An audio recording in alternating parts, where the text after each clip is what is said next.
komin miðvikudagur. Besti dagur vikunar. Besti dagur vikunar. Miðvikudagur are the new Fridays, guys. Það bara búið að vera það í 4 ár. Right. It's a beautiful day. Beautiful day.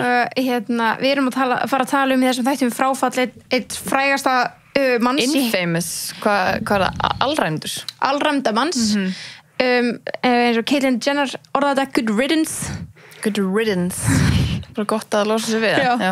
Hún tweetaði það sko, daginn sem hann dó. En áður en hoppað það, þá ætla ég að rósa nýja hárinu, sæta mín. Thank you, darling. That looks so friggin' good. Thank you. The bangs are back for summer. Já, ég elska það. Ég elska það með bangs. Ég var að segja það og minni mig pínu á Georgia Steele. Já. En það er bara því að síðast þegar ég var að pæla í eitthvað að vera svona flottur með bangs, þá var það Georgia Steele. Já, true. Skilur? Já, hún er geggjuð sko. Já. Tek því sem rósi. Já, your hair is looking amazing. Thank you, þitt líka. Ó, takk. Og ég trú ekki þessu öðru en 11 og K18 og öllum þeim að ég þakka líka. Of course. Ekki. Bara, einmitt áðan, bara, oh my god, hárlækið mitt sem ég elska frá 11. Best. Það er að vera búið. Það. Já, ég náttúrulega nota það bara alla daga. Já. Ég var bara, fuck. Það er svo góð lykt þessi. Ég líka bara 11 lyktina af hárunum mínu, sko. Hún er svo góð, þetta er bara svona fruity, sko. En vinkonum mín daginn var bara, ég myndi nota þetta sem ylvatn. Ég hugsa oft þegar ég er búin að spreyja sími bara svona, þarf ég ylvatn? Ég veit ekki. I don't know. Ég er ekki bara nógu góð lykt af mér. Einmitt. Þannig að, já, ég skildi mjög vel og it looks very nice, your hair. Thank you. Til líka. Takk fyrir. Ég er búin að vera að nota nýju vöruna frá þeim. Já, frissvöruna. Já, Shine. já, sem er, thermal spray sem er, hitavörn og og ég elska líka, ég elska að þetta sé hægt að nota í blautt og þurrt. Það er mjög næs. Það er mjög næs. Og hjálpa við slitna enda og frisi, gerði TikTok myndbandi þetta ef þið vilja sjá það, þá er það á minni síðu. Minni síðu. Þá er það á mínum TikTok-reikning, kæru vinir. Þú finnir það minni síðu. Á minni síðu, já. Ég lokki ykkur bara inn. En nei, og ég var bara ógeðslega impressed að því ég er alveg svona með frizz hair, sko, þannig að ég bara Ég er mjög spennt að prófa þetta. Já. I'm excited for it. Ég er líka alveg með frizzy hair. Og líka bara, alltaf bara stefna stóru, bara minna á að nota hitavörn, alveg svo sóluverð. Ég sett sko hitavörn áður en ég fór í litun. Þessi hitavörn. Af því að blítsið er að hita, ég veit ekkert hvort það hjálpi að ekkert vera að gera þetta skilju. Af því það er að hita það svo mikið. Og ég bara, ég ætla að setja hitavörnuna mína. Af því ég þóði að setja svo ég veit eitthvað hvort það má, hitavörnuna, Elevens tóning blonda. Ég mætti líka litu bara, já, bara þarf ég að vera hérna. Af því þegar maður er búin að setja tóning blonda og allt þetta, þá lúkkar maður bara sem nýlitaður. Ég veit að það er svo næs. Þannig bara það er, sko, ef það er skítið þá er það rót. Og hún bara, já, og þetta blandast alls vel líka. Það er mjög hreint. En það er alveg bara, það er game changer að vera með góðar hárvörur. 100%. Og já, og það hafa líka einhverju sem verið að spyrja mig bara hvar ég fekk, hvar er þetta að kaupa sprayið og eitthvað þannig. Þannig að ég mæli með að fara bara inn á rvkverhouse.is og þar getið séð sölustæði. Já. Það er mjög augljóst bara uppi í hotnin, Sölu aðilar. Já, sölu aðilar og það getið hakað í K18, 11, allt Ríko, Bólmein og allt sem þau eru með og verslað af, búðum sem eru með alvöru vörur. Yes. Já, þannig að við mælum klálega með því að hann var ekki eina sem lítið vel út af þér, mín kæra. Are you talking about my lip combo? Yes, sir. Sko, nýtt lip combo sem er bara mitt fave right now.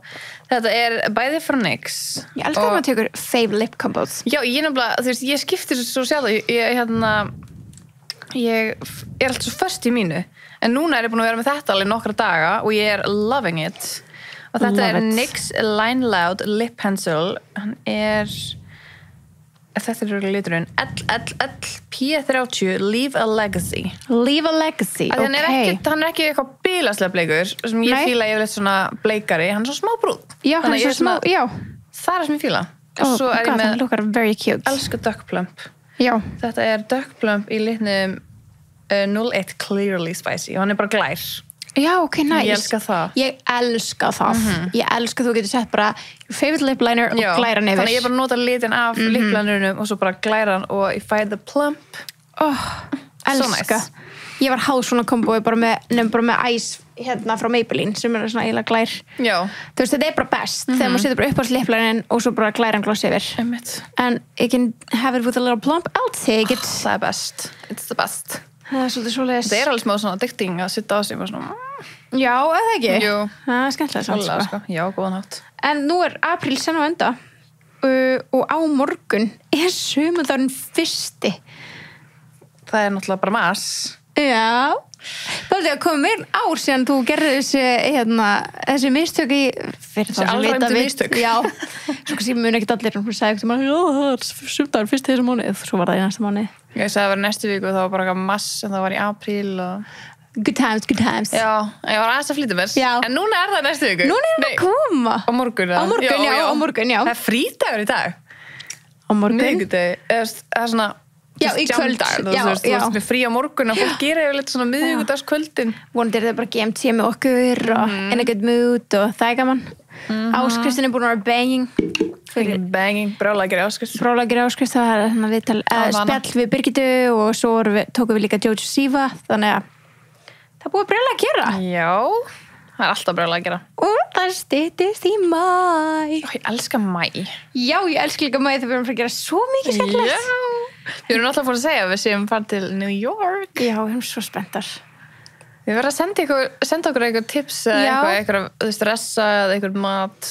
Veist, það er svo gaman að prófa nýja mat og sérstaklega í New York. Svo pizzastaði, svo beglur. Og það grínast. Og allt svona sneak easy. Sneak easy? Hvað heitir það? Speak easy. Sneak easy. Speak easy staði og ég veit ekki, mér langar, ég er bara 1, 2, 3, 4, 5, 6, erum við með nógu marga daga þetta, þú veist? Einmitt, en þú veist, það er einhvern veginn, mér líður sem meiri tíma að því erum bara 2. Já, það er alveg rétt. Með mörgum þó einhvern veginn. Við þurfum að sinna þó öllum, að gera eitthvað sem allir vilja, nú getum við gert bara sem við viljum. Það sem við viljum. En þú veist, við þurfum að taka bara targetferð sem geta ángurs bara heilt vlogga eða eitthvað, bara verið í target í klukktíma, ekkert eðla til það. Já. Við sko gaman í target. Það er svona, við förum á sunnudeginum, það er svona sunnudags áður við förum í flug, dæmi, right? Stokka upp á svona, þú veist. Jú. Svona leiðilegum hlutum, eða þú veist. Target er svo skemmtilegt. Það er skemmtilegt, en það er svona, það er ekki New York fyrst mér. Nei, það er bara gaman. Já. Við kíkjum eitthvað. Við kíkjum í target. Þetta verður ógeðslega skemmtilegt. En að því við vorum að tala um að mæin og handa við hodnið, þá er eins gott að þið nýtið ykkur áður en það rennur út vörumánaðarins hjá Blush. The Rabbit. Pro G-Spot Rabbit. Öðrulega var Rabbit vara í apríl. Apríl er svona yfirleitt páskamánuðurinn, sko. En þetta er hérna frá Satisfyer sem við veitum að er talin vera geitin í þessu. Já, þetta er bara frábæra vara. Satisfyer og Womanizer, hvor var geitin? Womanizer geitin, Satisfyer er svona hinn geitin. Já, kindin. Já, kindin. Rollan. Já, aðeins ódýrari, en samt, einmitt, við heldum báðar við ættum geitina þegar við áttum bara Satisfyer og það var bara ekkert eðlilega gott. Já, bara Satisfyer æði, sko. Það Satisfyer alveg okkur, sko. Já, mörg ár. Svo það er eitthvað sem er verið að tala um þess að vörur endast ekkert eðlilega vel. Einmitt. Á marga verið skiptis út, eða? Já, kannski. En það? En maður duglegur að þrífa? Ekki er búin að, þú veist, ef þú ert búin að hugsa vel um þetta, já, kannski, þarf þess ekki. Nei. En þú veist, ég veit ekki hvað ég er búin að eiga Satisfyer minn lengi. Nei, ekki heldur. I don't wanna know, sko. Það svona var mjög tímabært þegar við fengum Womanizer. Já, það var gaman, sko. Já. En hérna, fyrir ykkur sem vilja nýta ykkur vörumánaðarins, af því að hún er á ógeðslega góðum afslætti. Já, 8.000 kall. 8.393. Það er double bara G-Spot vöru. Já, þú ert líka með sótæki. Já, sótæki og... Inni. Já. Þetta er bara helviti spennandi, sko. Þannig að ekki missa af þessu, kíkið inn á blush.is eða farið bara í búðina. Já, geggjubúð. Ég er svona, já, O.J. Simpson, hérna úr einu yfir í allt fucking annað. Það, sko, við heldum, þú var alveg hreinsklunar, að við hefðum tekið upp O.J. þátt. Já, við vorum bara, já, hlustið á O.J. þáttur okkar. Við hefum aldrei tekið upp. Nei. Ég veit hann er búin að vera á lista hjá okkur ekkert eðlilega, örgulega bara í gegnum öll árin okkar. Ég skil, við hefum alltaf haldið að við værum búin að taka þetta. Það hlýtur að vera. Sko, já, málið er, ég held að við bara báðar heldum að við hefum tekið í Hollywood morð með Ingu. Já, við heldum það. Með Illuverk, sem sagt, en ég tjekkaði og... Við ætlum að gera sér þátt þá. við sögðum það í þættinum okay. ég hlustaði á þann þátt svo voru eitthvað svona og, ég var að hlusta á þann þátt í dag og við erum að segja eitthvað svona erum að færa yfir svona hver eru frægustu morðin í Hollywood og við tölum þú veist þannig að B.I.G. Biggie Smalls og erum eitthvað svona við þurfum að kynna okkur það miklu betur til þess að geta talað það og eitthvað svona og það akkurat svo komin og í P. Diddy þættinum líka maður veit ekki nógu mikið þetta við tölum O.J. málið Nicole Brown Simpson og Ronald Goldman málið og þar sögðum við bara svona þetta svo ógeðslega mikið þetta getur verið sér þáttur okay. Vá, ég held alltaf að við værum búin að þessu Nei af því þetta actually case sem að við tölum bara reglulega þetta er svona Roman Empire þetta það algjörlega og ég ágrís manni finnst bara að því maður sjálfur veit alveg hellingumálið manni finnst það bara eins og allir aðrir gera það og maður ekkert þá höfum við greinilega bara aldrei tekið þetta upp að því að okkur ekki en auðvitað ekkert allir Nei og líka bara þó að allir vita allt það skilur þá samt alltaf gaman að tala eða svona áhugavert að tala það skilur Já, áhugavert betur orð, sorry gaman En já, það akkurat, þetta alveg og líka að þetta þú veist, þetta hvernig Kardashian byrjuðu og það okkar Roman Empire líka skilur bara Kardashians bara allt sem það gera þannig að þetta svona hvernig hefur 4 ára setna aldrei það galið einu sinni í viku byrjum þættina sko með því að vera 2 þætti í viku og við höfum aldrei tekið ég held að við bara svona aldrei að þetta svo þú veist maður vill fara svo rétt í þetta og fara í all dítilin það ógeðslega flókið það svo mikið af svona linkum og öðrum caseum og alltaf að koma svona ný maður svona, þetta viðtal, skilur, þetta náttúrulega vorum ekki uppi, vorum ekki uppi á þessum tíma, skilur. Við vorum fættar, eða ekki? 94. Nei. Ekki ég allavega. Ekki heldur. Ég var ekki einu sinni hugmynd. Nei, ekki heldur.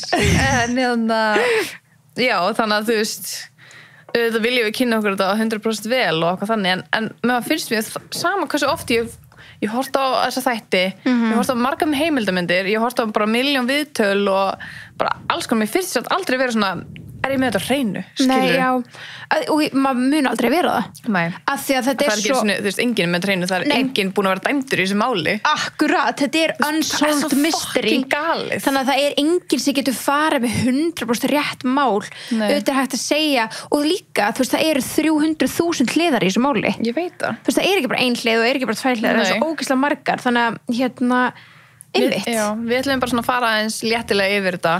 Sko, yfir það sem gerðist, og við erum aðeins að því hann var að deyja úr blöðruhálskrabbameini ef að Google Translate var að translate þetta rétt fyrir okkur.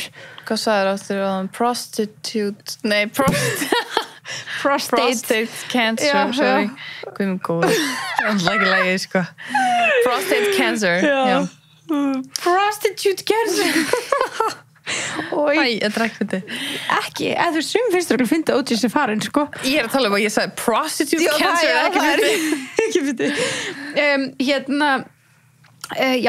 að því að hann var að just bara, einmitt við vorum að ræða áður en við byrjum að taka upp bara þú veist, hvenær hann fæddist og eitthvað fyrir mér lítur hann út eins og hann á svona myndri fram að mig bara í fótboltaspilsbúningunum sín, skilur ég veit það en hann var bara fucking gamall kall gæinn fæddist 2 árum eftir seinni heimsstyrjöldin kláraði, sko ég mögðu svo fyndi að það sé markið þitt bara þú veist, ég las bara á 1947 ok, það var bara fucking gamall maður samt var hann bara 76 ára what the hell það engin aldur, sko nei 47, 76 það einmitt engin aldur, hann ætti vel að hafa lifað, þú veist, geti lifað lengur þú veist, ef hann hefði ekki verið með krabbamein, skilur já, ég segi það, klálega, þú veist, fólk alveg 100 ára í dag, sko já, þú veist, pappina Kim 44 Robert, já hann var náttúrulega mjög ungur þegar hann fyrir frá 59 ára, já samt líður þessu miklu lengar síðan samt eru bara hvað hann lést 2003 já, það ógeðslega langt síðan já 50, 60, eða bara svona já, ég veit ekki, finnst bara svona mikill eitthvað tímamunur hana já, ég veit hvað munur, ég er sammála þér, sko en já, hann sem sagt já O.J. Simpson förum bara aðeins yfir þetta hver maðurinn, jú, þetta og þetta sko, þú veist þetta svona mál sem að ég held að flestir sem eru að hlusta núna nánast allir geti spurt foreldrar sinna út í þetta og þau mun eftir því. Já. Og það á við fólk sem eldri en við, yngri en við og samaldri við. Já, ég held bara flestir foreldrar af því að við vitum að þessu. Já. Og við erum ekki nógu gamla til að vera foreldrar fólk sem bara hlusta á okkur. Nei, ég held ekki. Ég fór það ekki. En líka bara þótt þú væri aðeins eldri en við, skilur, þú veist, og þá voru foreldrar samt líklegast. Já, líklega graða. Já, einmitt, það líklega graða mér þess að. Þannig að, þú veist, við báðar gætum hringt í foreldrar okkar og verið bara Hvað átt þú að gera þegar þetta gerðist? Já, bara þegar í þetta var alvörunni. broadcastað, the car chase, skilur við. Já, og líka bara þegar hann var, bara dæmdur not guilty. Já. Þú veist, hvar varstu að gera?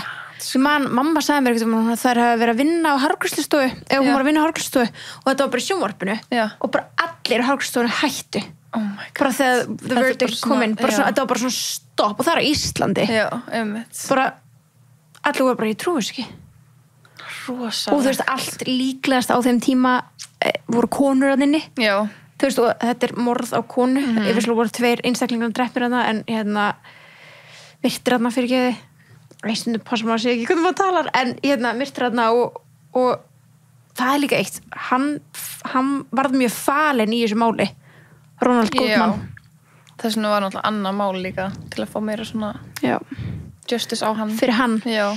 En O.J. Simpson hann sem sagt ástæðan okkur hann var svona frægur á þessum tíma að því að hann var NFL spilari hann að þið getið ímyndið ykkur Travis Kelce Já Þú veist, þetta svolítið svona í þá stöðu. Það er eina NFL eða hinn sem var með Tom Brady.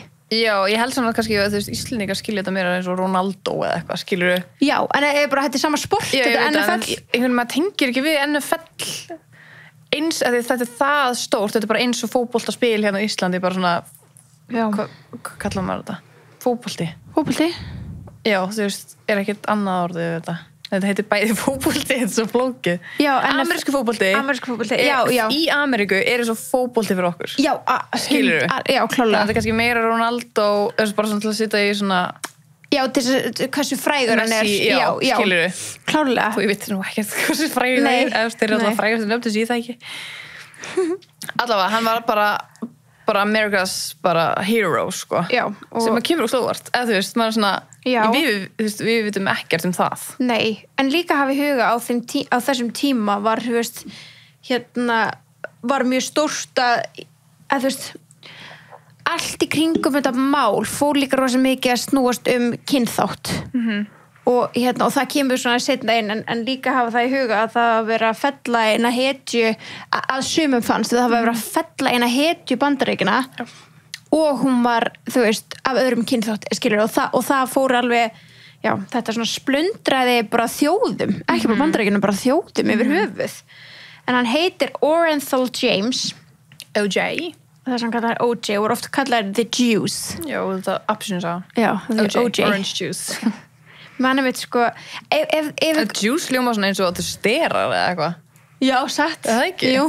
Er ekki eitthvað juice? You're juiced. Jú. Er ég putlag? Nei, ég heldur þetta rétt. Líka þú ert að hlaða símaðan. Give me some juice. Hefur þú gert það? Nei. Ekki? Nei. Ok, svona apple juice. Já. Svolítið, herðu. Fyrsta. Get ekki, Gunnar Patrik var með síma mínum. Ég veit ekki hvað síma hann er. Hann er gett ljótum stað líka. Ói, hann tók síma mínum. Já, breyti nafninu. Já, love of my fucking life. Ég var að mynda að spáði þessum daginn. Já, sástu þetta? Hét hann ekki GP? Hét bara Gunnar Patrik. Já, Gunnar Patrik. En afsakið þetta. Orenthal James, já, OJ, já, það sem við segja, apple juice fyrir Apple iPhone. Makes sense. Það ekki? Já, ég aldrei rétt það svo. Það er skemmtilegt. Byrjum að segja þetta. Let's make it trendy. En hann er fæddur 9. júlí. Það gerir hann hvað? Hann er krabbi. He's a crab. Já, en það segir ekkert ykkur krabbar. Nei. Þeir eru ekki morðingjar. Nei. Það er alltaf svarta sauðir í öllum stjörnumerkjum, sko. Það er það og við fiskarnir vitum það. Já. Og ég er líka núna ljónið með J-Lo mína. Já. Ok, smá innskott. Sástu að það var sem senda okkur á oh my god, ég var að lista það fyrir, sorry, svo höldum við áfram smá aðteklisbrestur. Það var eitthvað sem senda okkur á Instagram og það var verið að hlusta á J-Lo þáttinn, J-Lulu og hún sagði, eftir ég kláraði J-Lo-þáttinn sem ég dýrkaði, fór ég í shuffle og endaði á Mean Girls í Hollywood þar sem Birta talar að J-Lo gefi henni Mean Girls vibes og Sunneva svo innilega ósammála og segir henni að passa sig. Kannski var ég smá já að passa upp á þína konu. Já, auðvitað. En ég svona hef meira að segja þar sem ég hef hitt hana í alvörunni. Algjörlega, en they've been proved real wrong. Já, klálega. En þetta er beauty of maður má alltaf skipta skoðun. 100%. Það er bara svona svoleiðis. Og þú má vera proved wrong. Já, það má líka. Algjörlega. Hann elsku OJ, hann fæddist í San Francisco. Hann fór í háskólann í Suður Kaliforníu og var með skólastyrk og komst bara mjög langt áfram á hæfileika sínum í þessum ameríska fótbolta. En 1979 þá sem sagt meiddist hann og fór þá og lagði þá skóna á hilluna eins og sagt og fór að leika í bíómyndum. Af því að hann var ekki það lengi. Þú veist, amerískir fótboltaspilarar, þeir eru ekkert eins lengi í bransanum eins og ég veit ekki hvað ég að kalla hitt, bara fótboltaspilarar í höfuð. Nei, sko, þeir geta alveg verið, svo Tom Brady búin að vera bara fucking forever. Já. En þetta ógeðslega... Þeir líka retæra frekar snemma oft, bara því það er svo mikið peningur í eða hvað, ég veit ekki. Já, nei, líka, þetta er svo NFL sérstaklega, þetta er svo ógeðslega mikið höfuðhöggum sem múst að fá. Já, einmitt, bara stórhættlegt. Já, og það er, ég horfði ekkert okkur heimildamynd eitthvað svona sem varðalega bara gúg og gaga eftir að vera í NFL. Og einmitt hvort hann var ekki bara morðingi eða eitthvað svona og það átti að rannsaka heilan hans og eitthvað. Gæti verið þess vegna sem að rannsaka heilan hans OJ? Já, þess að hvort það var einhver flís eða eitthvað. Já, af því að þetta er svo ógeðslega hættulegt sport, sérstaklega fyrir þá sem spila einhverju X stöðu, ég veit ekki hvað hann heitir. Já. En þið fattu að þetta er bara quarterback. Þetta er ruðningur, basically. Já, örugglega quarterback. Svona einu sem við kann. Já. En já, hann náði ekki langt áfram á frekar stuttum tíma og var bara a hero. Já. Já, og hann lagði einmitt boltan á hilluna, skóna á hilluna 79 og frá árunum 73 til 1994 þá kom hann fram í rúmlega 20 bíómyndum. Þar á meðal í einhverjum Naked Gun myndum sem ég reynda að veit ekki hvað myndir eru. Það veistu hvað Naked Gun er? Er það? Já. Ég held ég veit það ekki. Jú, þessi hérna. Ok, já, ég sé þetta. Já, ok. Þú bátt séð þessi spóla ekkert um hann. Ok, já. Fullt af ykkur fólki sem er að leggja í þessu held ég. Já. En já. Hann birtist líka oft bara á sjónvarpsskjáum og var í svona alls konar út allt. Hann sem sagt hann gifti sig áður en hann var með Nicole og hann átti sem sagt þrjú börn fyrir 3 börn áður en hann eignaðist börnin sín með Nicole og fyrrandi hann áhverju búin að týna hvað fyrrandi konans heitir en það skiptir svo mikið Margaret Jade Simpson. Já, einmitt. Þau saman eignuðust Arnell Simpson sem er 55 ára í dag, dóttur 4. desember. Svo eignuðust þau Jason Simpson sem er 53 ára í dag. Hann fæddur 1970, svona meiri kringu kannski aldur foreldra okkar. Þess hann er bara sama aldur foreldra okkar. Og svo eignaðist hann líka Erin Simpson, sem var 3. barnið hans með fyrstu konunni sinni. Eignaðist hana 77 en stutt eftir 2 ára afmæli hennar þá drukknaði hún í sundlaug. Hræðilegt. Já, og það er talað hann hefur nánast aldrei rætt þetta opinberlega, hann hefði mist barn. Þetta er eitthvað sem ég vissi ekki. Nei, við vissum þetta bara áðan. Já, við vissum þetta bara áðan og mér finnst þetta alveg svona þetta er eitt mesti missir sem að fólk getur upplifað. Já. Það er að missa barnið sitt. Einmitt. Og ég er ekki að segja að allir skattist við það eitthvað en það er alveg tráma. Það er tráma. 100%, mjög mikið tráma. Hann að mér er það alveg crazy sko. Hún var fædd 77, þá deyr hún 78. Já, 79. Hún er 2 ára. Já, 79, sorry. Já. rétt eftir 2 ára afmælið sitt. Þetta alveg ótrúlega sorglegt. 77 hittir hann Nicole Brown þar sem hún var að vinna á svona nætuklúbbi The Daisy í Beverly Hills en hann var þá ennþá giftur fyrstu konunni sinni og hann varð ástfanginn af Nicole og skildi þá við fyrstu konuna sína 79 sem einmitt á sama ár sama ár hún að missa barnið sitt. Úff. Já, þetta er þetta ekki sett inn í hina söguna. Já, þetta var aldrei talað þetta. Nei, geða skrítið. Og líka þegar við erum ofta vitni í svona hina söguna þannig við erum að tala við horfðum á Netflix-þætti sem voru The People vs. O.J. Simpson og þeir komu út einmitt bara fyrir löngu síðan. Já. Og líka bara í mörgum stórleinum þá var þetta aldrei nefnt. Aldrei. Og ég hlusta á svo mörg viðtöl og bara lesið svo mikið þetta og kynnt bara þetta og hlusta á öll viðtölum við Kristjánur þetta, öll viðtölum við Caitlyn Jenner þetta og öll viðtölum sem Kim hefur tjáð sig þetta. Aldrei hef ég heyrt þetta. Nei. Að þið mist þetta svo þarna líka, þú veist, að þarna hljómar bara þau eru ástfangina með þeir saman, þarna eitthvað greinilega líka erfitt í gangi í hjónabandinu hjá þeim, skilurðu, sem ekki að koma fram. En það gæti líka meitt bara verið missirinn, skilurðu. Ég segja það, erfitt, eða það, skilurðu, þetta er hræðilegt. Já, og líka bara svona, kannski hún að sirka öðruvís en hann og bara hræðilegt, einmitt. En þau sem skiptu sig síðan 1985 bara eitthvað 6 árum setna og voru saman endist í 7 ár og þau eignuðust saman 2 börn Sydney og Justin 9-ársdag árið 1989 þannig að þau giftu sig 85 þannig að þau eru bara búin að vera saman í ykkur 4 ár á 9-ársdag og þetta svona byrjunin á downfallinu einhvern veginn að þá var lögreglan kölluð til og mætti á heimili þeirra þar sem að Nicole stóð fyrir utan með glóðura og búið að sprengja vörun hennar og var öskrandi hvað hann mun drepa mig, hann á eftir að drepa mig. Kærðan ekki en sem sagt lögmaður borgarinnar eða svoleiðis hann ákærði hann fyrir heimilisofbeldi.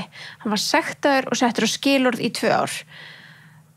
Og svo liði 3 ár til viðbótar og þá sótti Nicole skilnað.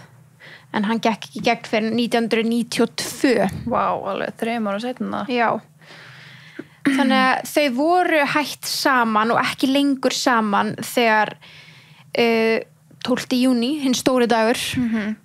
Þau voru skilin formulega. Já, þau bara fyrir alveg löngu síðan. 2 árum. 2 árum. Okkur fyrir sem 12. júní hljóma svona eins og dagsning sem ég hef oft heyrt að ég er eitthvað okkur ammalið þá eitthvað. Ég veit ekki. Ok, 12. júní 94 þá var sérst Nicole Brown Simpson sem þá fyrirhundi konan hans og basmóður hans til 2 barna og vinur hennar Ronald Goldman stunginn til bana fyrir utan heimili hennar í Los Angeles og þetta gerist miðanótt Þetta gerist kvöld. Þetta gerist kvöld, líkin eru fundin að það snemma morgun. Já.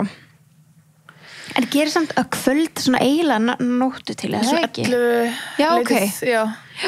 Það er milli 10 og 11, hann farin í flugið þannig klukkan 11. Já, til Chicago. Þetta var klukkan 10 eða eitthvað þannig, þetta var og fundið, klukkan 3 nótt, 4 nótt morgunin. Já, það var hundur. Já.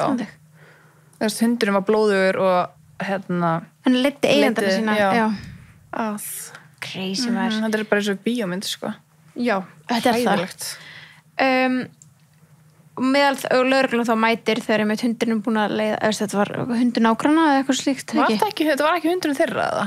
Mér skilst þess að það hafi verið nágranna hundur já, eða gæti verið að verið þeirra einmitt en það líka talaði að börnin þeirra 2 yngri eða börnin þeirra 2 sem áttu saman hafi verið uppi svoandi já. Og það er ógeðslega creepy og Ronald Goldman var víst hann var þjónn hann vann á veitingastað, vinsælum veitingastað og var þjónn og það var talað að þau væru að deyta á þessum tíma hún var víst búin að deyta alveg nokkra á þessum veitingastað já og var líka búin að tala hún var búin að vera svolítið í ykkur svona fíkniefnum já, hún var í ykkur mikið í neyslu og svo var þú veist mikið inn á þessum tíma já. Það voru allir í þessu en það var engin ásökunnsand sem áður nei, en það var ofta búið eitthvað svona kvarta út af börnunum og eitthvað svona, hún væri að þessu og var svona pínu. Hún var alltaf í öllum slúðublöðum líka bara mjög margar myndir af henni að djamma og þú veist, með einhverjum gaurum. Nýjumönnum og eitthvað svona, já. Og hann átti kærustu OJ þarna, en var einmitt bara búin að hætta með henni sama dag. Já, einmitt, ok. Og þess að 12. júní, það sem gerist fyrir þennan dag áður en þau eru stungindu bana fyrir utan heimilið, er að þau fara bæði á danssýningu hjá dóttur sinni, hjá Sydney, og eru bæði á henni og sumir vilja segja að hann hafi lúkka svona smá pirraður og eitthvað þannig, og það geti verið bara því að hann var að ganga gegnum sambandslit þann sama dag eða kvöldi áður eða eitthvað slíkt. Og Nicole Brown Simpson hefði farið út að borða kvöldið, ætlaði að fara á einn stað, hætt við, farið á annan stað. Fóru annað sem Ron Goldman er að vinna á. Já, farið síðan heim, gert allt svona kósi heima, kertaljós og eitthvað svona, farið í svartan stuttan kjóli eða hvað sem hún var í honum, allan á komin í hann, og börnin sofandi. Og amman glimti gleraugunum sínum á veitingastafnum. Já, hann hún fer aftur. Nei. Ron, hún ringir á veitingastæðin og Ron býðst til þess að koma með gleraugun og þess vegna er hann, þú veist, á vettvagnum að því að hann kemur með gleraugun í umslagi sem stendur Nicole á og það er gleraugun mömmu hennar svo satt. Ég skilji. Einmitt. Þarna morgunni til þá, fyrst þarna nóttina mætir lögreglan og meðal þess sem hún finnur á vettvangi var blóður leðurhanski. Mér svo skrítið voru hann úti. Já, og enginn sá þetta, enginn heyrði þetta. Enginn læti eða neitt. Þú veist, og því hún var náttkjóla okkar, skilur við. Ég skildi ekki alveg sko. Lögreglan fór þó beint á heimili Simpson til að tilkynna honum náttúrulega fyrir eiginkonu hans væri látin og að börnin hans væri þarna. Náttúrulega bara það er það fyrsta sem þau þurfa að gera. Já. Simpson var samt ekki heima að því hann hefði farið til Chicago seint kvöldi áður og lögreglumenn fóru inn á þú veist, lóðina hjá Simpson án leitarheimildar og fundu þar Ford Bronco bifreiðina með einhverjum blóðslettum á og það er sérstaklega mikið talað blóðslettuna sem var að þú veist, að þú grípur í þú veist, eins og hurðahúnin eða þannig á bílnum þá kemur svona dæld inn í bílinn alltaf svo komið puttan einu fyrir og það var blóðblettur þar svona klínt óvart í og að það ætti að vera eitthvað blóð inn í bílnum líka og svo við frekar leit segja þau að það fyndi stakan blóðuðan leðurhanska sem passaði við hinn leðurhanska sem fannst á vettvangi hægri hanskin og hitt var vinstri og bara sama típa, sama gerð og blóð á hanskanum sem að þau segja reyndist vera úr báðum fórnarlömbum það er svolítið svona, ok, case closed skilur við og blóð úr honum sjálfum já, bara, er þetta ekki búið skilur við en svo funduðu sokkana líka heima á honum já, svo það farið líka það er svo þannig að nú er að horfa á lögguþætti það er þannig, ef þau sjá blóð þá mega þau, þá fá þau heimild bara átó til að fara bara inn. Já, það er svona mega að fara inn eftir það. En þau mega greinlega ekki fara inn á lóðina þar sem bíllinn er. Já, en þau brautu þau lög í skil. Já, en svo þegar þau sjá blóðið þá gefið þeim það þessi heimild til þess að allavega við þættina sem við erum að horfa á skilur. Og þar finnaðu svarta sokka, bara svona íþróttasokka í rauninni við rúmið hans og það lúkkaði svona eins og það voru tekna myndir og eitthvað svona það lúkkaði eins og þetta var svona síðasta sem hann fór úr áður hann fór í þetta flug. Já, það lúkkaði svona out of place. Já, það var svona á miðju gólfi. Það myndi ekki lúkka out of place heima á mér, það væri bara, þannig er að vera. Það gangi ekki vel að finna eitthvað heima á mér, sko, það er drasl. En það var líka það var líka svartir sokkar, áhugavert hvernig þú sér blóð. Það var svona ljósi.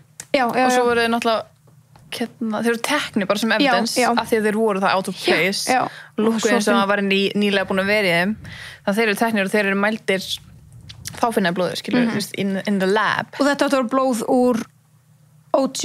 Þetta var blóð úr Nicole. Og nei, það var ekki held úr OJ, það var bara Nicole og Ron, eitthvað minnum mig. Hvort það var bara Nicole, já, allan var blóð á honum sem var mjög suspicious. Og það var bara svona ökklasvæðinu, skilur, sem make a sense, skilur, í sokkunum og í skóm og buxum, já. Þannig að þarna er maður bara svona he did it, skilur. Case closed, já.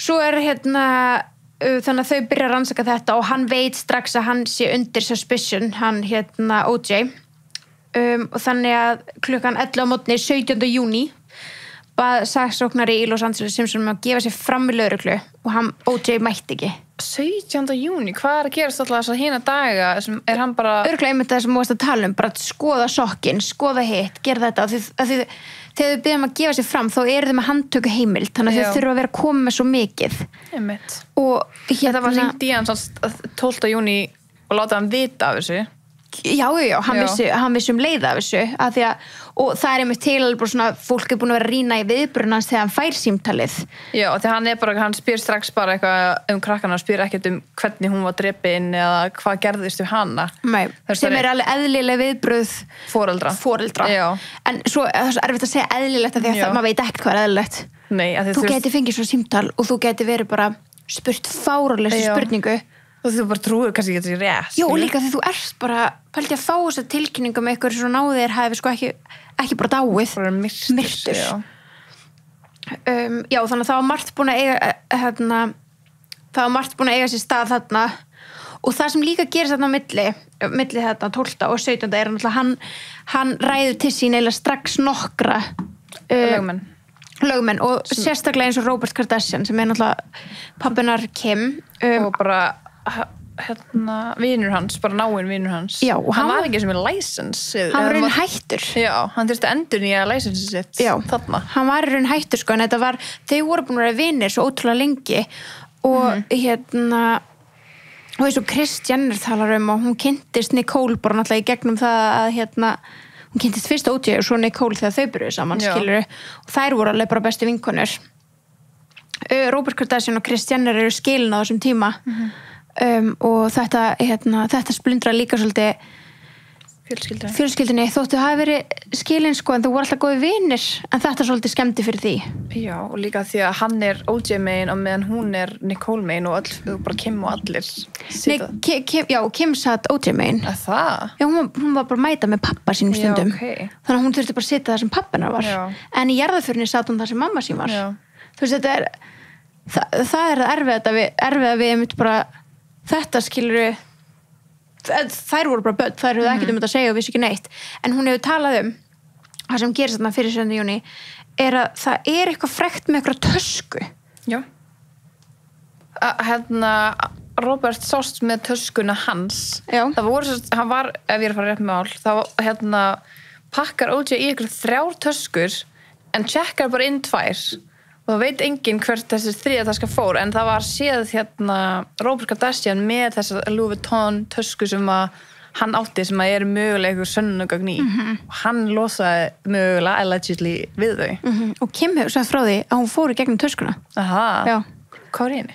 Hún sagði bara, þú veist, og hún hefði hort á hana, séð hana, skoðað hana hún hefði ekki skoðað mikið, hún bara krakki hún var svo ógeðslega forvitin hún hefði bara séð fyrst eitthvað föt skilur og svo bara ekki þora að gera meira en það er til viðtal sem hún var bara I saw the bag hún var bara heima bara heima á pabbinar crazy dæmi akkur ekki meira úr þessar tösku eða þú veist, akkur var hún aldrei kattuð inn sem sönnunagögn eða eitthvað það var hún það kannski, ég veit það ekki akkurat, og svo líka hann skrifaði þarna eitthvað svona kveðjubréf 7. júní þegar hann átti að gefa sig fram og kom hann ekki nei, hann mætti ekki og klukkan 11 var hann beðinn að koma, mætti ekki klukkan 2 lýsti lögreglan eftir honum OJ is missing bara most wanted skilur klukkan 5 þann sama dag, fyrir Robert Kardashian les fyrir framan fjölmiðla hefur séð þetta?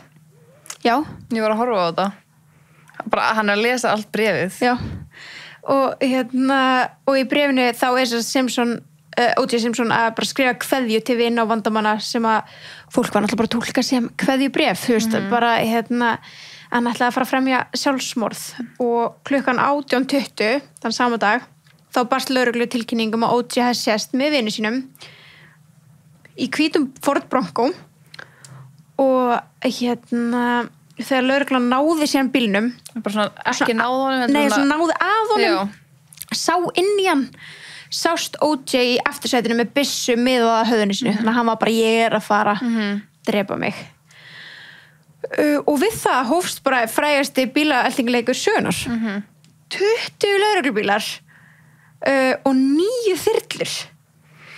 Þetta var líka bara broadcasted everywhere og þetta mjög frægt að þetta trublaði bara the finals í NBA. Það var bara leikur NBA og það kom bara breaking news OJ þetta var bara seinasta skotið eitthvað í bara geðveikt frægum körfuboltaleik oh my god og bara þú veist hvað gerast já og leikurinn var settur á lítinn skjá þetta bara tók yfir bara. Já, og svo stendur hérna að leikurinn þetta útsending var 5. leik í úrslitum og leikurinn var settur litlan skjá og Ford Broncoinn á að flýja var að stóra það er rosalegt maður en þá var hann það sem hann segir það er líka þetta lust einmitt á það sem að yfirlögreglumaður er að segja við hann þegar hann er að keyra bara stoppaði please, bara hugsaði börnin, hugsaði mömmin, hugsaði börnin og hann bara nobody cares og hann er bara ógeðslega mikið fórnarlamb og þetta er ógeðslega vel leikið í þáttunum en maður getur hlusta líka alvöru klips það er crazy en Cuba Gooding Jr. sem að leik O.J. Simpson hann náttúrulega er viðriðin P. Diddy málinu þannig að maður veit ekki eins og hvað maður finnst hann þetta er allt eitthvað svo nasty þannig hann sagðist vera þarna á leiðinu að gröfin hennar hann vildi fara og hann vildi drepa sig þar hann að drepa sig hjá Nicole hann ætlaði að fara að joina hana en þú veist það er líka mad sus að hann bara svona þetta lukkar svo guilty að hann sé að flýja skilurðu, hann vill ekki meina að hann sé að flýja en hann vill fara að enda líf sitt af því að hann vill ekki taka við afleiðingunum skilurðu, augljóslega þetta skrifa bara guilty á ennið á honum hann hefði ekki að tattúera það en svona er hann að samfæra að fara á húsinu sínu hann gleymist líka, við gleymdum að tala um þegar þið fóru í húsi áður en O.J. var það var vinur hans þar hann AJ eða eitthvað, ég man ekki hvað hann hét hann var þar að gistaði í gestahúsinu sem hann átti heima þar og bara vaknaði við bara 100 polísmenn bara inn í hans hann bara fríkaði út en það var ekkert saknæmt við hann það var alveg mætt tjekka á blóði og öllu en og þá fara það fyrir utan húsið og eftir bílaeltingaleikin og hann kemur ekki út fyrir en að sonur hans kemur fyrir hann eldri sonur hans Jason ekki? Jason kemur að bílnum og það er þessu list hann sem bara svona allir lögreglur bara settu byssuna niður og hann er grátandi ógeðslega mikið og yfirlögreglumaðurinn er að tala við henni gegnum síman inn í Ford Bronconum svo labba bara eitthvað gaur bara beint að bílnum augljóslega ekkert hræddur við hann og þá svona einhvern veginn kemur hann út og allt róast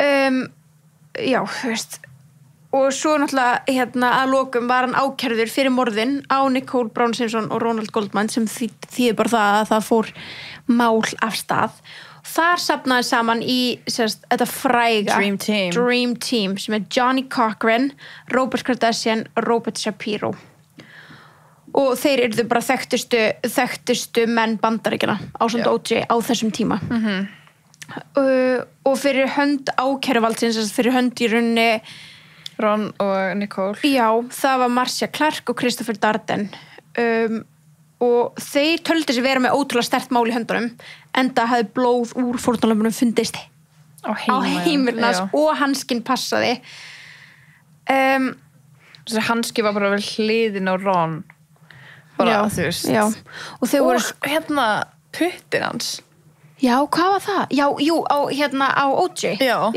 það var þessi hanski sem fannst á the crime scene var með skorin putta í sér, það var svona skurður í hanskanum nákvæmlega sama stað var O.J. með skurð í putta sem gerðist bara því hann skar sig á gleri hann kom með eitthvað 10 yfirlýsingar það var bara, ég er alltaf með þeim, ég skar mig á gleri ég veit ekki hvað gerist og þess vegna meika sens að þessi blóði hans að blandast við þetta, skilurðu af því að hann skar sig þannig á þessu, skilurðu svo er líka talað skilurðu, af því að það fyrir mig það eftir skilurðu svona oft við sem skilur svona 100 ég mynd nú verið gett með þetta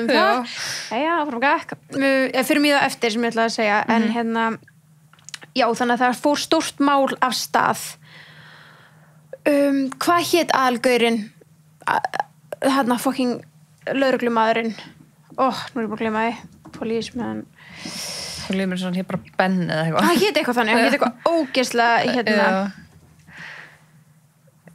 Mark Furman ok Mark, já, þetta er Mark mjög basic nafn einhvern veginn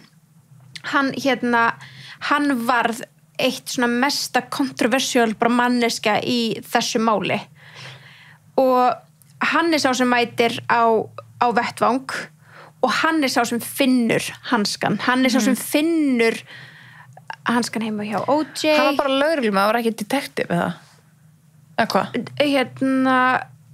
Hann var detektiv of the Los Angeles Police Department það var ekki beðið eftir einhver ex-teimi svo ógeðslega lengi og það búið að hreinsa kann ekki íslensku, kreimsýni já, bara vettvanginn og bara svona færa hluti til 36 tímum var bara búið þrífalt skilur já, og hann finnur þessa hanska heima hjá, það er enginn í kringum hann þegar hann finnur þá nei og það var enga myndir þetta er bara geðvitt söss og þegar til dæmis þau voru að skoða Ford Bronco en hans meðan hann var ennþá í Chicago og með þau voru að skoða hann þá settist fólk í bílinn bara eyðileggja the evidence já, bara þú ert bara búin að smita þarna fullt af alls konar og líka verðt að minna á að DNA er ekki eins og það var þú veist, DNA er ekki eins og það er í dag þarna, þú veist, það er bara valla nota, það er bara pínu svona það er notað þarna en það er samt ekki nógu mikið þess að vera bara þú segur þau voru að tala að það eru bara skoða blood types og eitthvað svona já, það var mikið skoðað sko það var mjög mikið skoðað hann var í blóðflokk B, það er svona að vita að það sé hans blóð hann var náttúrulega ekki í blóðflokk B minni mig þá Nicole eða eitthvað já, en það var náttúrulega annað blóð já það fannst eitthvað þriðja blóð eða fjórða eða eitthvað skilur eitthvað sem var ekki identifæð hvernig er það ekki identifæður með DNA? Nei, það er sem ég segja, DNA var eiginlega ekki hérna. Hefði þetta mál gerst í dag, það er allt annað. Þá er búið að identifæja hina manneskjuna. Bara fyrir löngu, jú, og eða bara geta freymaðan 100% fyrir þetta. En það var ekki hægt þarna út af því að DNA er ekki 100%. Þarna var það búið að vera uppi kannski 10 ár og það er mjög lítill tími. Hann var líka látið fara í legamæli, skítfjall. Já. En þú veist, það var ekki hægt að nota það og er náttúrulega ekki hægt að nota það í dag, þú veist, í málum. Það er alltaf skrifað undir eitthvað samninga. Þú veist, ef þú ferði í hann, þá ertu smá fucked. Ef þú fellur á því. Já, þú veist, náttúrulega myndir alltaf... Þú þarft að fá samþyggi, skilur. Já, ef þú fellur á því, en það er ekki getur ekki verið úrslitavald að þú sért sekur, sko. Nei, það er alltaf the jury í Bandaríkjunum, alltaf. Já. Sem bara tekur the final call. Já, en það má ekki alltaf nota það minni mig í málum. Já. Kannski, já. Að þannig já hann OJ var sér sýknaður sem því það þú veist að hann var ekki guilty af þessu máli og það margir að rekja það til þú veist teymisins að það var með svo ótrúlega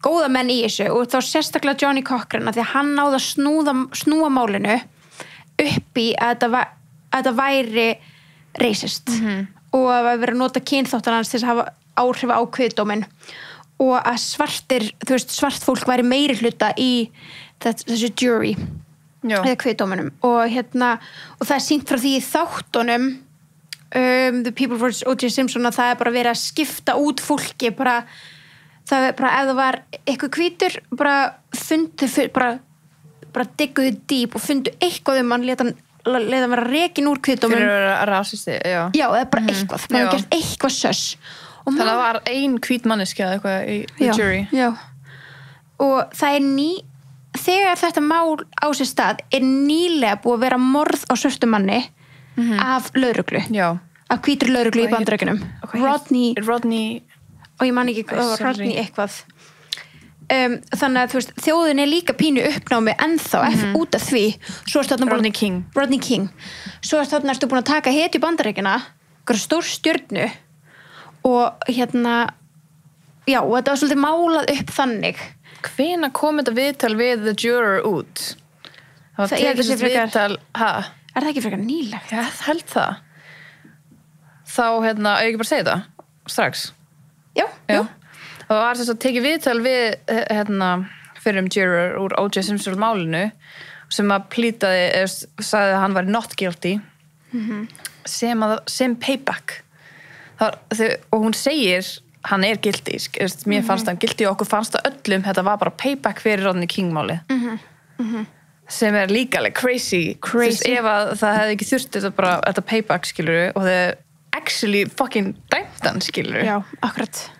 Að mér langar svo að vita hvort að þið hefði actually gert það eða þú veist hvort það sé sér rétt skilur hvort það sé alvörinni payback eða hvort þið alvörinni trúði að hann væri einmitt og hann bara dáinn núna, við munum aldrei að vita það. Nei, svo sko máli að ef þú varst í þessum kviðdómi, ég veit ekki nákvæmlega þú veist, kviðdómur skrítið orð fyrir juror. Fáránlegt Hljómar eins og, þú veist, bara íslenska stundum alveg hvað heitir þetta? Meidómur eða eitthvað? Já, kviðmáur Já, eitthvað svona það hljómar ekki eftir. Já, en ef þú varst sem sagt einn af þeim þá heyrði þú bara það sem gekk í réttaröldurum.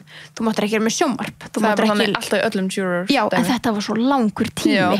Þau voru bara lokuð inn á hótelherbyggi í svo langan tíma. Og þetta er svo galið, þetta er ennþá upp í dag bara að fólk bara kallað til. Þetta er bara I have jury duty. I wish I could, sko, það er örugglega amazing. Og lendir okkur rosalega case sem er alveg traumatizing. Já. En það er svona fólk ekki að stolt að því þegar þau færi jury duty, sko. Já. En það sem gerist á meðan réttarhöldum stendur yfir áður en hann sýknaður not guilty að þau koma með leðurhanskana. Og þetta fræga moment að að þetta var bara sem að eyðilega caseið, basically. Mjög mikið, sko. Að O.J. Simpson, þau koma með sömu gerð af sem sagt Þetta sömu hanskar, eða ekki? Nei, þau mætti ekki snerta hann. Nei, hann hönskum. Já, hann hönskum undir. Já, ok. En hann Þess vegna hann hönskum, hann var hann ekki hönskum. Já, ok, það sko, þeir koma með billboard, bara svo ristórt billboard, að myndum af O.J. Í hönskunum. Í hönskum. Já. Og sjáu þið, hann á svipaða, en hann á ekki svona. Þannig að þið sjáu, svo þetta fræga moment að O.J. pröfaðu hanskana, sjáðu hvort þú passi, og hann bara... Hann í hanska innanundir sem gera það fucking erfitt að fara í svona leðurhanska. Og hann svona þrýsta hendin í sundur. Ég kemst ekki í þá. En hann kemst samt í þá. Þú veist...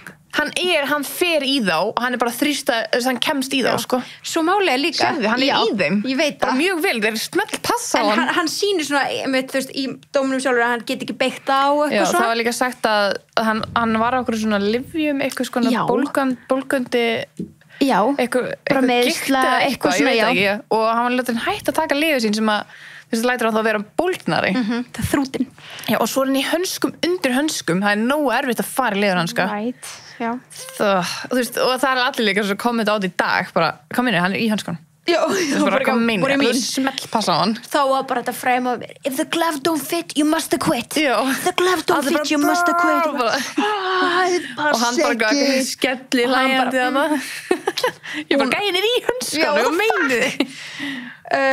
Galið, sko. En svo, þú veist, það sem að líka hjálpaði hans máli svo ótrúlega mikið aftur til að spila inn á hana Mark Fuhrman að það var til lögreglunar þess að detektiv sem að fann hann hanska það voru til recordings bara upptökur af þeim manni vera með racist comments fólk og þau voru bara spiluð. Hann var náttúrulega fyrst var hann látin bara fara under bara oath bara ert þú bara racist og hann segi nei og svo finnaði klippurnar og þeir spilaði og þá bara ok, ég laug skilurðu, bara það til proof og þá náttúrulega spilaði inn á það hver fann hanskan, hver var í kringum þig þú fannst hanskan, hann bara var enginn í kringum mig og bara í vinnunni ok, þú veist, og þetta er mad sus, sko þú veist, þetta er það þú veist, maður fucking veit ekki fucking neitt, sko og það var farið ógeðslega fræðingar já, fucking góður, sko, en á sama tíma þeir voru líka með, þú veist, góða punta þeir voru ekki að ljúga neinu og svo varum við þannig að þriðja, sko closing argumentið, bara síðasta sem þau segja er 28. september 1995 og þau voru bara, ok, nú bara býðum við í marga mánuði, af því að yfirleitt tekur svona alveg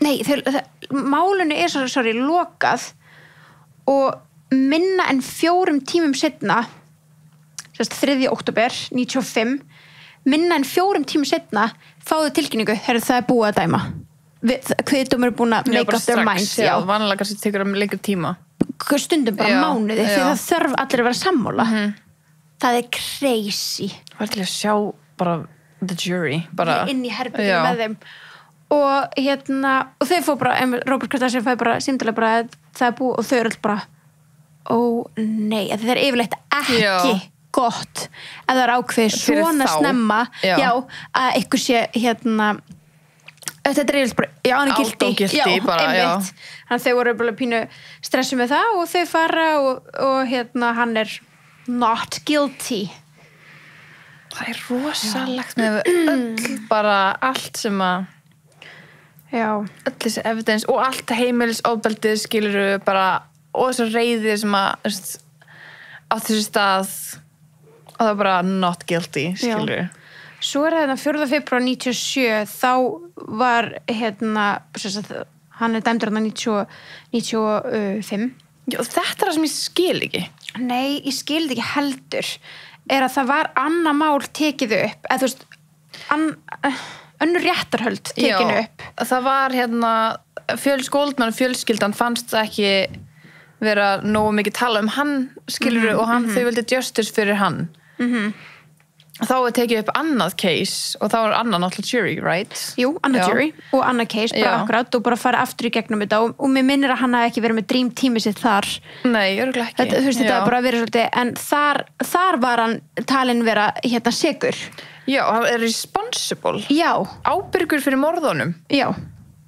já, ekki sekur responsible hvernig responsible ef hann not guilty? Það meikir engan sens og eina sem hann þurfti að gera þarna var að borga skaðabætur sem hafa víst ekki ennþá skila sér eða eitthvað slíkt nei, af því að hann, bara öll laun sem hann myndi þéna eftir þennan tíma ég að fara til fórnarlambana hann hætti að vinna hann vann ekki 1 mínútu eftir þetta og var bara á eftirlaunum þannig að það fór engin peningur en hann reyndi víst að skrifa þessa bók til þess að safna pening fyrir þá þurfum við það eftir smá það var til þess að safna pening fyrir ég skil þig 2007 hann síðan handtekinn fyrir mannrán, vopnarán og líkamsárás það var að tala bara fyrir nokkrum ára eða 2007 nokkrum ára þannig sé fólk er að hlusta sem var fætt á en svona tiltölulega nýlegt og það var hann endar samt í fangilsi maðurinn og hann endar í einmitt fangilsi og dæmdi 2008 í 33 ára fangilsi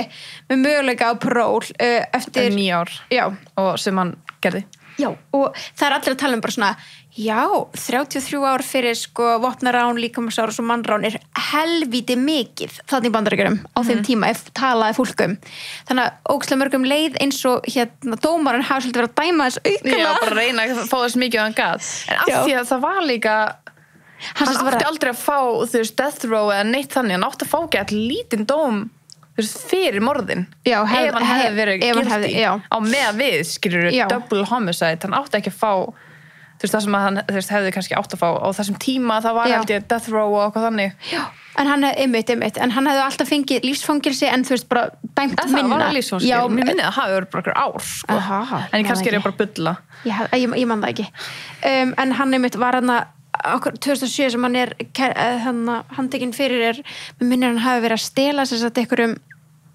verðlaunagripum sem hann vildi meina hann átti og eitthvað en hvað mannrán?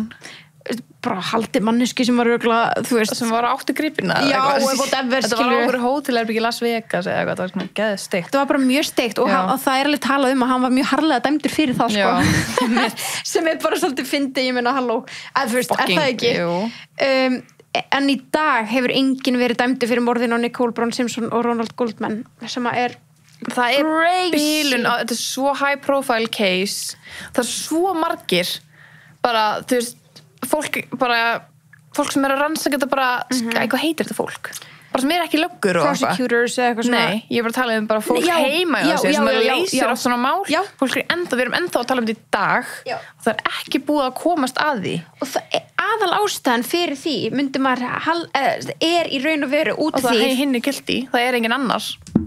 Já, en líka út af því að það var farið svo illa með öll sönnunargögn. Já, for maybe a reason. Til þess að passa upp á hann eða öfugt, skilur. Já. En sko af löggunni var farið svo illa með þau. Löggan getur líka verið, þú veist, paid. Já, af því það allir sem getur verið paid. Allir, hver einustu manneskja getur verið paid. Og þetta case, þú veist, O.J. vissi bara að hann væri hann var það elskaður. Hann vissi hann var að vinna þetta, sko. Hann vissi ekki ef hann tók hann alltaf að reyna að drepa sig hann. Já, ok. Kannski ekki alveg strax, skilur, en því að hann fór í dómstólinn. En ég ætla bara að segja að hún var bara 35 ára þegar hún myrt. Tiny baby, sko. Ángriðs, hún svo ung. Hræðilegt. Og Ronald Goldman var ennþá yngri náttúrulega. Já, það ekki. Jú, það var mjög myndalegur maður. 25 ára. Oh my god. Hræðilegt. Það bara, þú veist, oh my god, það hrikalegt. 25 ára. Já, sko. En þú veist, ekki til ennþá þessu blóðsamples af þessu þriðja aðila? Eða fjórða aðila? Nei, svo mitt, sko, því það fannst þetta blóðslettur á henni, talað svo mitt, þetta allt talað við vorum ekki allegedly, já, við vorum, þú veist, að það fundist til blóðslettur á bakinu hennar, þú veist. Af einhverjum öðrum. Sem hefur staðið yfir henni blæðandi. Og það var bara þrifið og fyrir jarðarföruna. Það var ekki hægt að, það var ekki tekið neinn gíni eða neitt. Nei. Hvað er það? Hvað er það?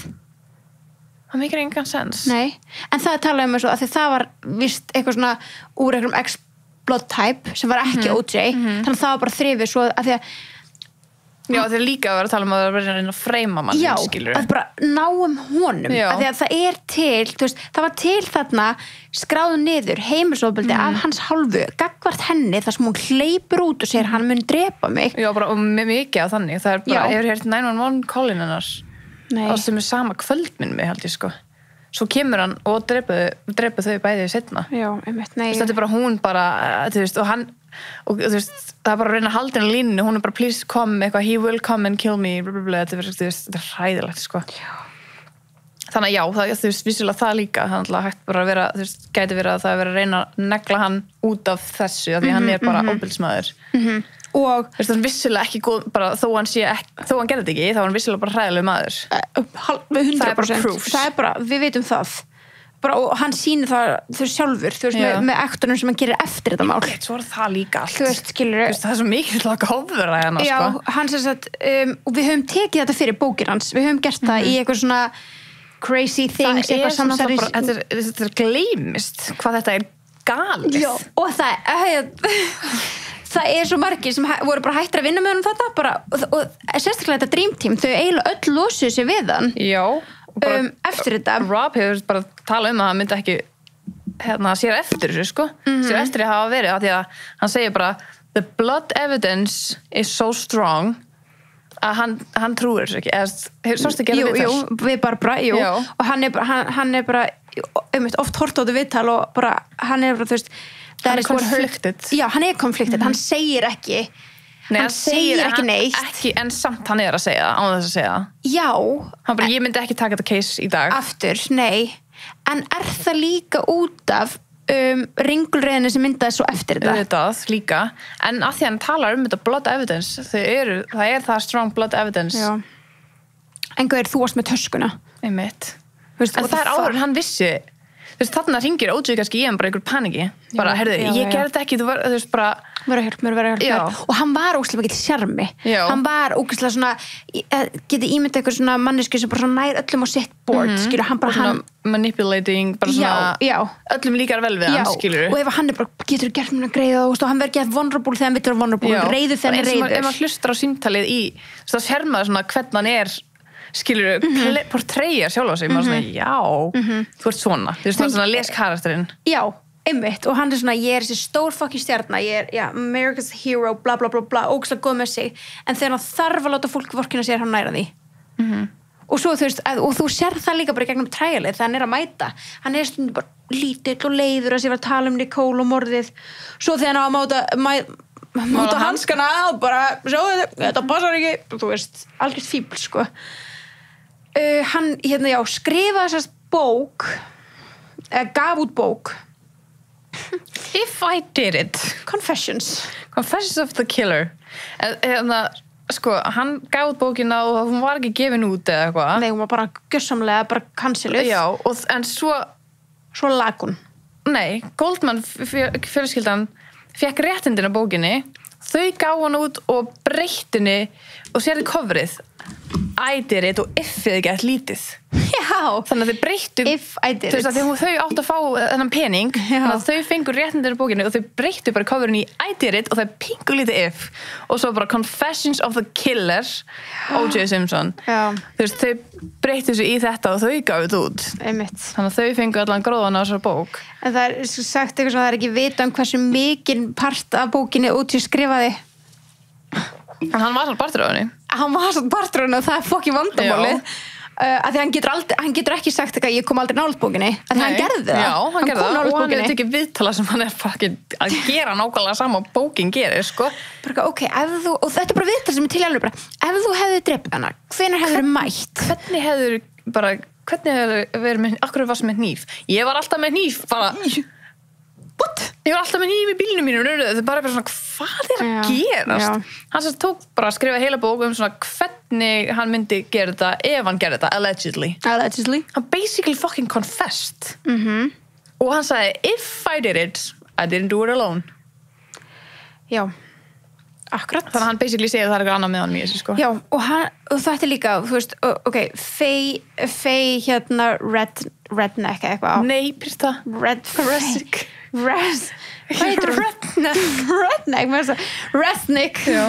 afsakið þetta en því sem við hort á þú veist, Real Housewives of Beverly Hills eða bara Keeping Up, hún líka verið Keeping Up. Já, vinkona Chris og Kyle og... Já, þið veitir hver hún er ef þið googlið hana ef þið hafi verið að fylgjast með þessum þáttum. Faye Resnick, I'm sorry guys, hún var mjög góð vinkona Nicole Brown ásamt náttúrulega Kris Jenner. Hún gaf út bók, það er ekki allt og langt síðan þar sem hún gaf út bók Nicole Simpson og það varð allt brjálað.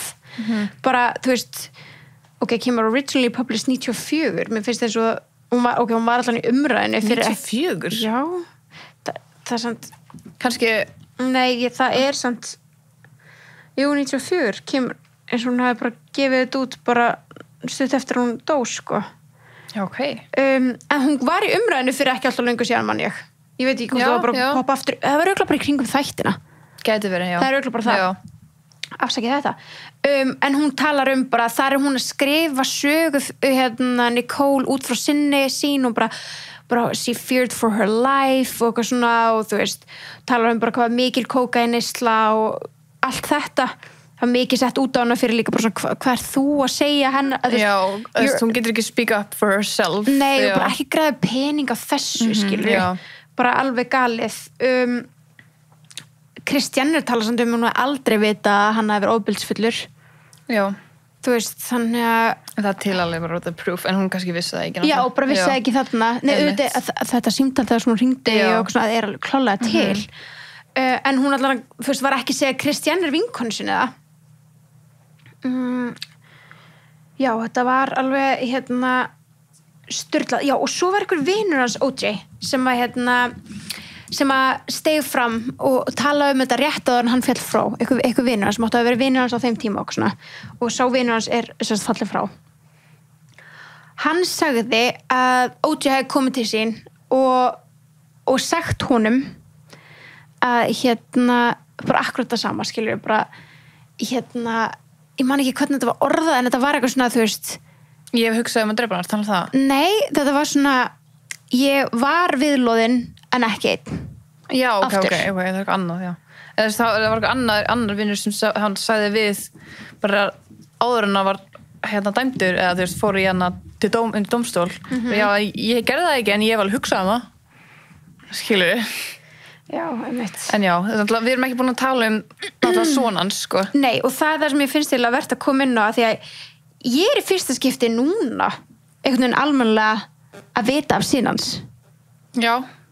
Ég vissi ekki svona mikið hann, sko. Nei, en ég er svona almennilega núna fyrst að fá einhvern veginn að vita svona ótrúlega mikið hann sé mögulega, kannski, okkur var hann aldrei skoðaður. Já, og eins og ég segi, þú veist, ég bara frá því að ég fekk mitt obsession af Kardashian-fjölskyldunni, þá kynnti ég mér alveg fyrir hvað pappinafræður og ok, ég kynnti mér þetta mál og ég kynnti mér, og þegar þættirnir kom út, þá horfði ég alltaf þá og ég horfði ógeðslega mikið í kringum það. Ég hef aldrei heyrt minnst á þetta fyrir núna. En það er sem sagt verið að tala Jason, elsta strákin hans OJ, sem í dag 53 og hann lifir bara 100% bara eðlilegu lífi, hann bara eðlilega vinnu, hann býr bara, þú veist, ekki í LA, bara býr ekki stöður í burtu, Atlanta, eða eitthvað svona, hann er bara, kokkur og býr með fjölskyldu þar, 53 maður í dag. Á þessum tíma, Jason Simpson, hann var alltaf bara stjúpbarn Nicole þegar þeir byrja saman. Já, hann var 24 ára þegar morðin gerast. Já, og munið það, þú veist, að pappa hans hélt fram hjá mömmu hans og byrjaði, þú veist, með Nicole, skilur. Ok, fyrst ástæðan til þess að kannski hata hana, þessum við myndi gera það, skilur, bara þú sundraði fjölskyldunum minni. Hann misti líka litlisist sína, hann er búin að ganga gegn trauma. Og það er reportum að hann er bara mikill óbeldsmaður. Gagnvart kærustum og svona, já. Og kvöldið 12. júní þegar þau eru myrt, þá ætlaði hann að fara út að borða á veitingastanum sem Jason var að vinna á. Og Jason var búin að leggja ótrúlega mikið upp úr því. Hann var búin að vera bara, Nicole er að koma og bara stórt borð, bara undirbúið fullt af mat. Já, Nicole og OJ, þú veist, pabbi ætla að koma og einmitt bara allir veitingastanum einhvern veginn svona tilbúin að taka móti stjörnunum, skilur fyrir, og það hann ætlaði að elda og eitthvað svona. Hún cancelar, fer ekki þangað að borða og fer frekar á staðinn sem að Ronald Goldman var að vinna á. Og það er OJ, þú veist, ringir vist í OJ og segir ég ætla ekki þangað, þannig að hann fer ekki heldur þangað, skils mér. Sambandi þeirra á milli ávist að hafa verið svolítið svona rocky, þú veist, hann svona aldrei sætti sig almennilega við Nicole, en þannig að hún reyndi gett mikið, segir sagan, hún reyndi gett mikið að verða vinkonans, var, þú veist, fóð með hann að tjamma, var að kaupa fyrir hann drikki.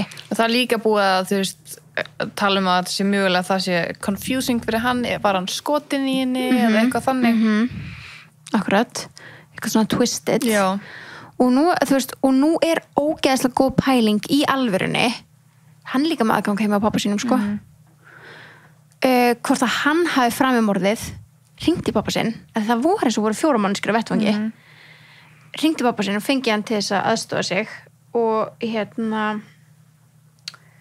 og pappan hafi síðan bara farið einhvern veginn til Chicago og verið síðan að reyna verndan og í rauninni ætla að taka fallið fyrir hann.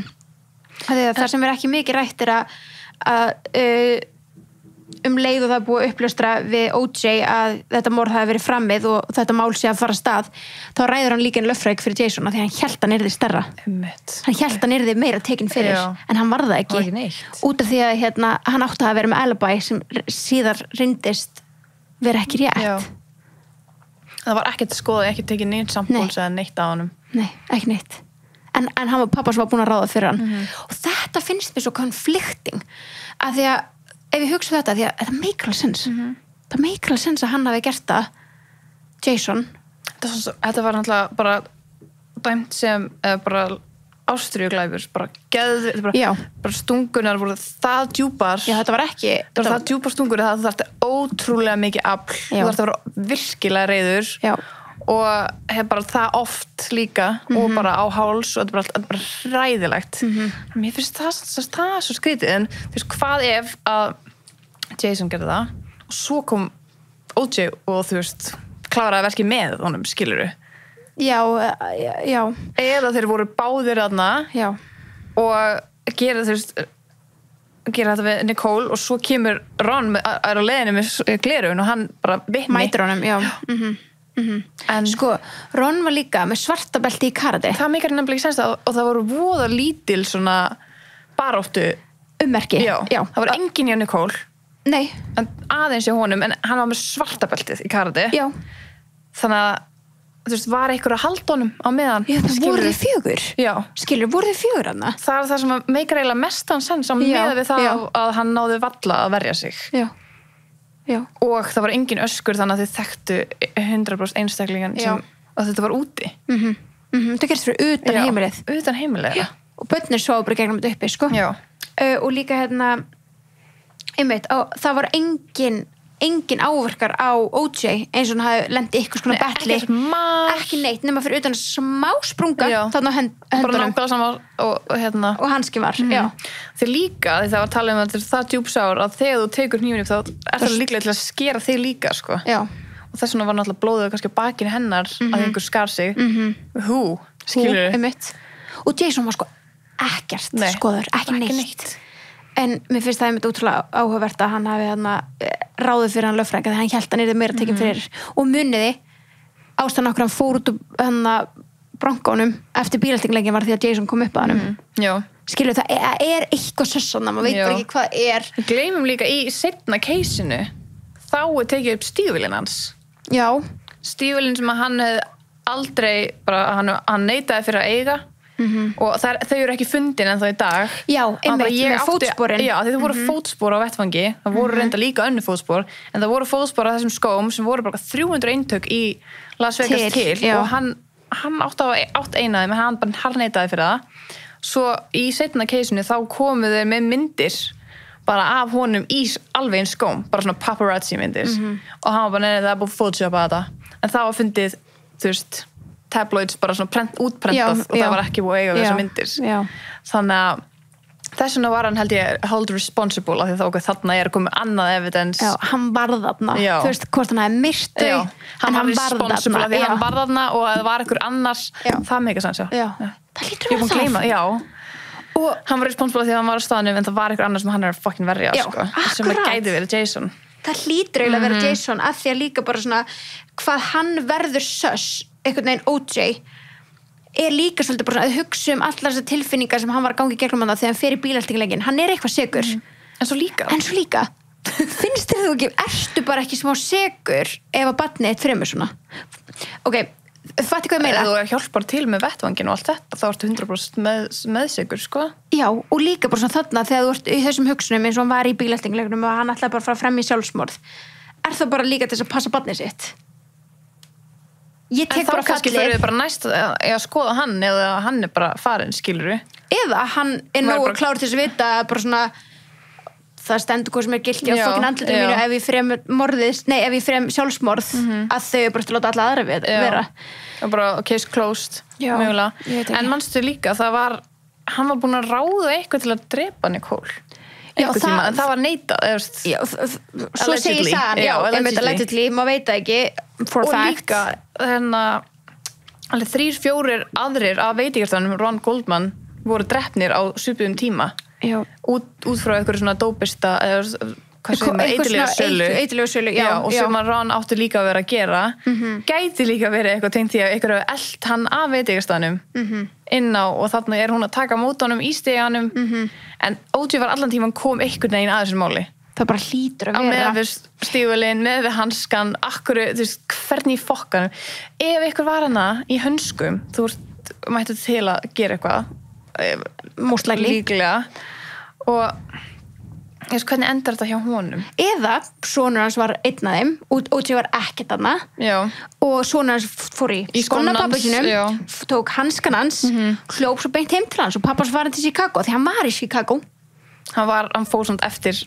hann fór 11, skilur, en þú veist en mér langar að vita hvenær bókaði hann flugið átti hann þetta bókað eða bókaði hann þetta til að flýja hann var að fara okkur viðburð eða eitthvað svona slíkt þannig að hann hlýtur að kláfa 8 það er rosa hægilegt maður veit ekki maður en já, þú veist þannig að þetta lúkar eins og Jesus sé líka fucking segur en ástæðan okkur að taka þetta mál upp núna og að ræða þetta núna er að því hann fjall frá hann 10. apríl núna síðastlegin, hann OJ og það stærstu fréttir sem komu eftir að OJ deyr hann deyr sérst úr blöðruhálskrabbameini eins og rættum hann í byrjun þáttarins og hann fær börnin sín til þess að koma og kveðja sig á dánarbeðinu eðlilega eins og margir gera sagan segir allegedly, ég veit ekki hvort það sé 100% sannað en þetta það sem going around en við erum ekki að sjá þetta úr TikTok myndbandi.